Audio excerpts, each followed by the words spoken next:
pensar no ambiente ao ar livre como um cenário onde a criança pode se desenvolver, onde a criança pode criar suas fantasias, imaginar suas brincadeiras, procurar pequenos cantinhos no muro, embaixo de uma pedra, olhar dentro dos galhos de uma árvore e usar esse espaço na rua ao ar livre como um lugar para que ela possa desenvolver toda a sua potencialidade.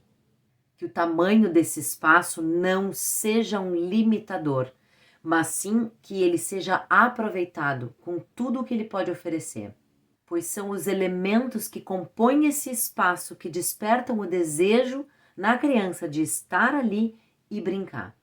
São inúmeras as aprendizagens para uma criança quando ela está na natureza, quando ela está em espaços ao ar livre. Ela pode se desenvolver toda a sua potencialidade. Por exemplo, em uma atividade onde ela está não sozinha, mas com outras crianças da sua faixa etária, um pouco mais velhas, um pouco mais novas, mas onde ela está entre os seus pares. Quando a criança está entre os seus pares, existe muita troca de saber, muita convivência. Existe desenvolver nessas atividades juntos tolerância e empatia. São inúmeras aprendizagens que a criança tem quando está no espaço ao ar livre, quando ela está na rua com os seus pares brincando e convivendo. Quanto mais tempo uma criança passa na natureza, quanto mais ela convive com diferentes animais, com diferentes plantas, diferentes tamanhos, diferentes temperaturas, mais tolerante ela tende a ser. Essa é uma reflexão que Noah Fesnox, coordenador pedagógico da Green School, propõe. A natureza, ela é infinitamente diversa e por ela ser tão diversa assim, convida a criança a estar aberta para conviver com todas essas diversidades. E com isso a criança vai desenvolvendo tolerância e empatia. Então, no momento em que a gente proporciona para a criança estar na rua, não é só o brincar com a folhinha, não é só o brincar com os bichinhos, é ela ir desenvolvendo dentro dela e criando as suas sinapses neurais, as suas sensações, os seus sentimentos, para conviver com diferentes seres, em diferentes momentos, com diferentes estruturas. E isso vai criando nela, vai desenvolvendo nela esse senso de tolerância e empatia. A criança, por exemplo, vai sujar o pé com areia. Nas primeiras vezes, se a criança nunca teve contato com areia, nas primeiras vezes ela se incomoda muito, porque aquela areia está no pé. E aquilo é sujeira ou é areia? E aí depende, aí a gente mostra que aquilo tem como limpar. E a criança vai tendo essa curiosidade de que aquela areia sai do pé dela, né? E aí sai do galho, e sai do brinquedo, e ela suja de novo, e ela bota o pé de novo na areia. E assim ela vai fazendo essa convivência com aquele elemento, com aquela textura. E à medida que o tempo vai passando, ela vai tornando aquilo mais natural, porque é natural ela ter esse contato, e aí cada vez mais ela quer estar ali. As primeiras vezes, principalmente se ela é mais velha, ela custa a usar esse espaço como algo que pode trazer para ela aprendizagens.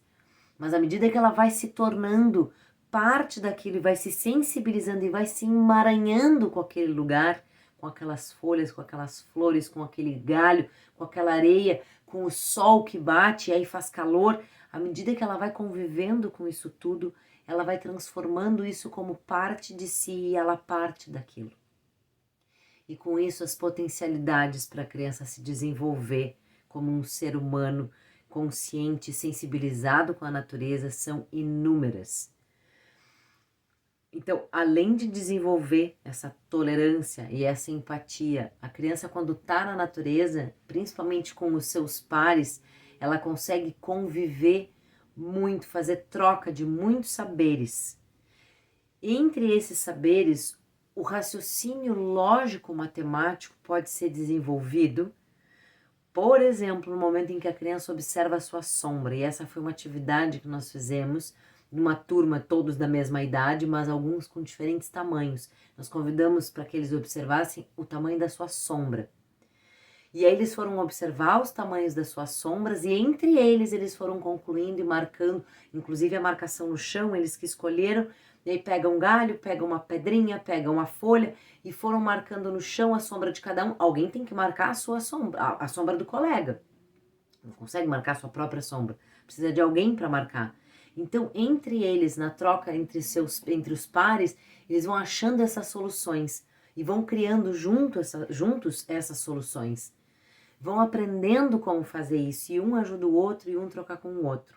Então, medir a sombra é um exemplo de um desenvolvimento do raciocínio lógico-matemático, porque envolve o tamanho. A criança não vai medir em centímetros, mas ela vai ver que a sombra dela é de um tamanho, a da prof é o do adulto que está junto é outro, de uma árvore é outro, do seu colega é outro, da pedrinha que ela colocar no chão é outro.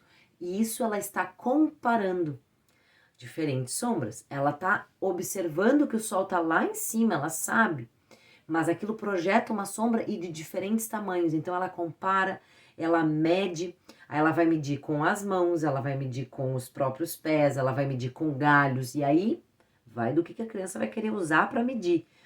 Mas ela está então usando raciocínio lógico-matemático.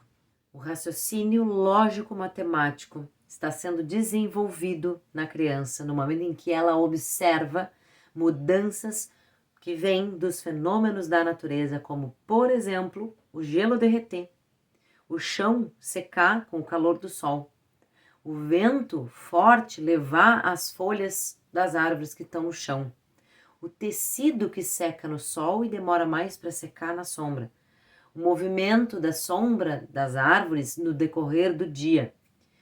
Todos esses aprendizados durante a infância servem de base para a vida inteira.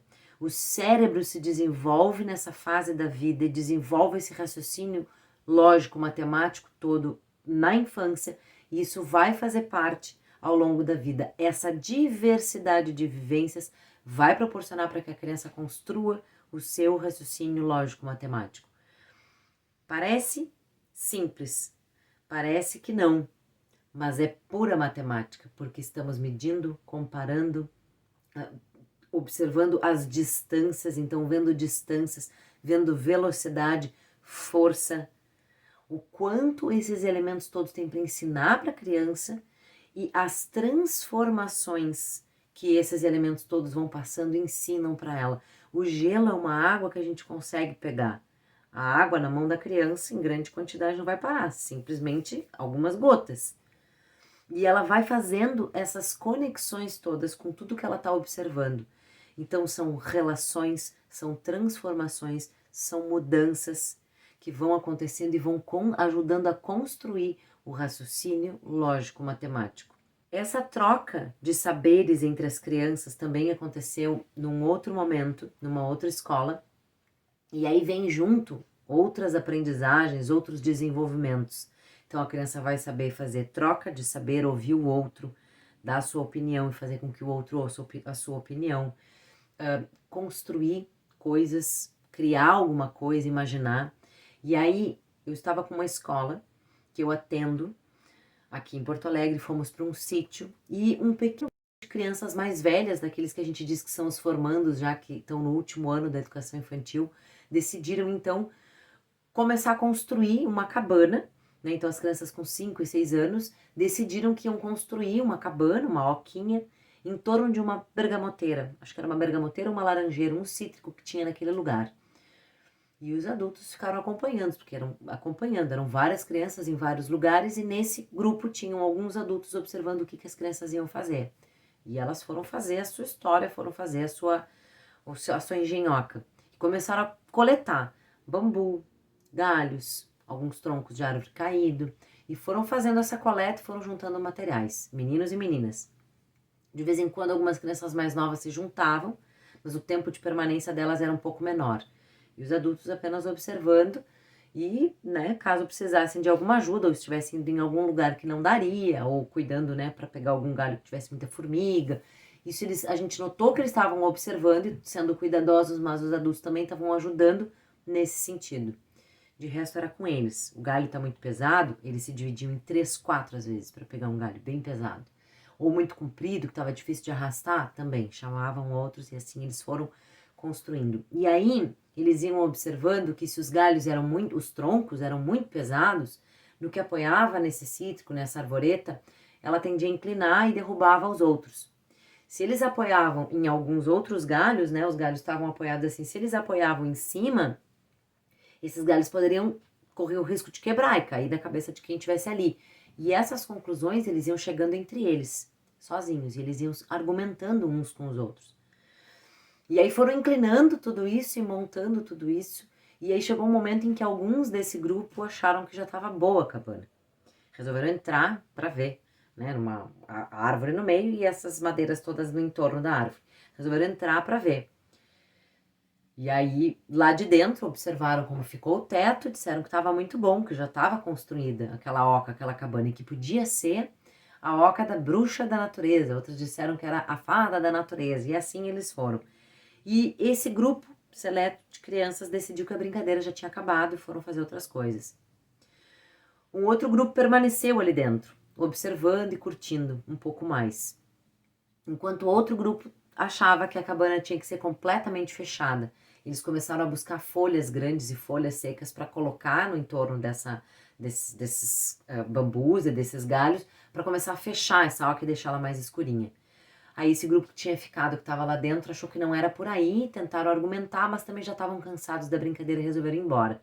Ficou esse terceiro grupo, que resolveu então fazer esse fechamento maior dessa oca. E assim eles foram, conjecturando o que era possível colocar ali, se podia cortar um galho cheio de folhas, concluíram que não, procuraram o que tinha no chão, e assim eles foram construindo juntos, fazendo essa observação de todos os materiais que eles tinham, os tamanhos, os pesos, o que eles precisavam para carregar quando eram compridos ou pesados, como que eles iam fazer isso, quantas crianças eram necessárias, qual a quantidade de madeira, qual é o peso da madeira que podia usar, que não podia usar, como dialogar entre os seus pares. Essas todas aprendizagens possíveis por estarem ao ar livre, com materiais que não tinham sido definidos o que era, eles que inventaram, então criaram, imaginaram, elaboraram essa cabana. Eles, entre eles, montaram a brincadeira, dialogaram, tiveram as suas pequenas discussões, seus argumentos e chegaram às suas conclusões. Eles tiveram tempo para isso, porque estávamos num sítio e era uma atividade ao ar livre e livre, com liberdade para as crianças fazerem, as famílias fazerem o que quisessem. E eles estavam nesse momento com liberdade. A importância das crianças terem liberdade que não é de relógio, que não é cronometrada. Aquela brincadeira durou muito tempo, tanto que o grupo de adultos que acompanhava e observava eles fez um revezamento de uns 4, 5 grupos, porque eles ficaram muito tempo naquela brincadeira. E entre os pares, entre os seus pares, eles foram criando as suas regras, foram se organizando, foram elaborando a sua brincadeira sem hora para acabar, simplesmente acabou a hora que eles decidiram e assim eles findaram, mas decidiram deixar a oca montada. Então, são momentos onde a criança é protagonista, onde o corpo da criança é protagonista, porque é o corpo da criança que vai se movimentar e que vai explorar. É o corpo da criança que define as ações. E não o que existe define o que a criança vai fazer quando ela está com elementos da natureza. Porque um tronco no chão pode ser uma ponte, pode ser uma passarela, onde a criança precisa de mãos de 2 pessoas ou uma para passar por cima. Pode ser uma estrada para brincar de carrinhos. Pode ser um galho para fazer uma oca. Depende. Não, e pode ser um cavalo para montar. Não está definido o que é. E a criança tem que brincar. Mas é o corpo dela que vai definir o que é aquilo ali. Aqueles galhos todos, as crianças poderiam ter dito que aquilo era uma fogueira. Não disseram. Disseram que aquilo era uma casa, era uma oca, era uma cabana. Eles chamaram de cabana todo o tempo. Mas é o corpo da criança e a criança que são protagonistas da brincadeira quando a brincadeira é ao ar livre. E isso desenvolve na criança, isso traz o desenvolvimento corporal e a percepção de si, do seu equilíbrio, dos riscos, da sua mobilidade, do seu desenvolvimento como um todo integrado com o que tem na natureza. Se a criança está com calor naquele lugar, ela vai procurar uma sombra. E aí ela movimenta o seu corpo e observa as transformações que estão acontecendo naquele ambiente. Mas ela vai fazer isso, ela pode fazer isso, estando ali. E isso vai trazendo para ela um desenvolvimento e um aprimoramento das suas habilidades, da sua autonomia. Conviver e estar com seus pares na natureza, com toda a diversidade que a natureza proporciona e oferece, potencializa a troca de saberes e a imaginação e a criação de brincadeiras e a construção de brincadeiras entre as crianças. É na natureza, com os elementos que a natureza oferece, que a criança não tem nada pronto. E ela pode estimular a sua criatividade e a sua autonomia. A criança tem infinitas possibilidades para a construção de coisas. Uma folha grande pode ser um guarda-chuva, uma cama, uma coberta, um cobertor onde ela vai enrolar um galho que é uma criança. As infinitas possibilidades que a natureza oferece permite que a criança se desenvolva também com infinitas potencialidades. A criança não tem limite, porque a natureza também não tem limite para ela se desenvolver. A Sociedade Brasileira de Pediatria traz um manual chamado Benefícios da Natureza no Desenvolvimento das Crianças e do Adolescente, de 2019. E eles dizem que a literatura estudada demonstra que o ato de brincar durante a infância e adolescência está associado ao desenvolvimento cerebral ótimo, pois as experiências vivenciadas durante esse período, no qual as janelas de oportunidades estão abertas, são enviadas e traduzidas em conexões sinápticas essenciais para a manutenção adequada do cérebro e para o desenvolvimento neuropsicomotor satisfatório.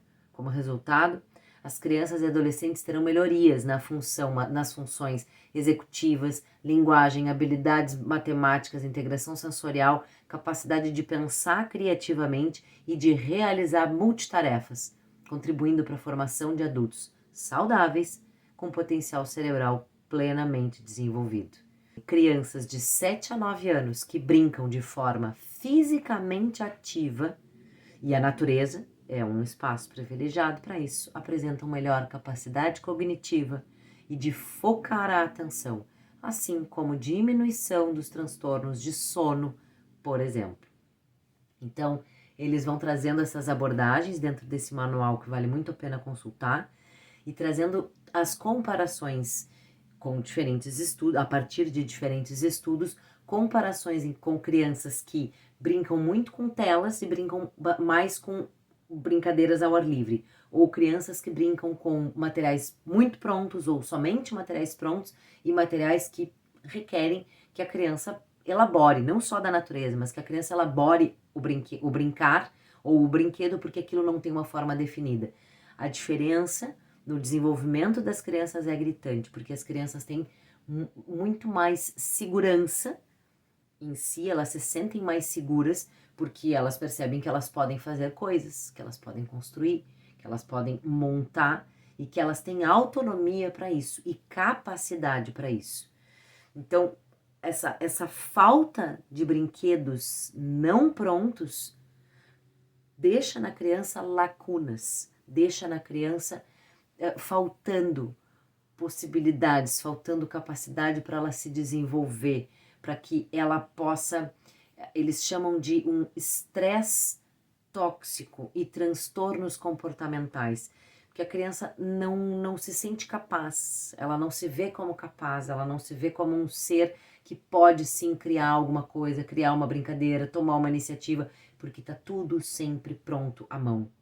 Então ela não se percebe nem como um ser capaz de fazer alguma coisa.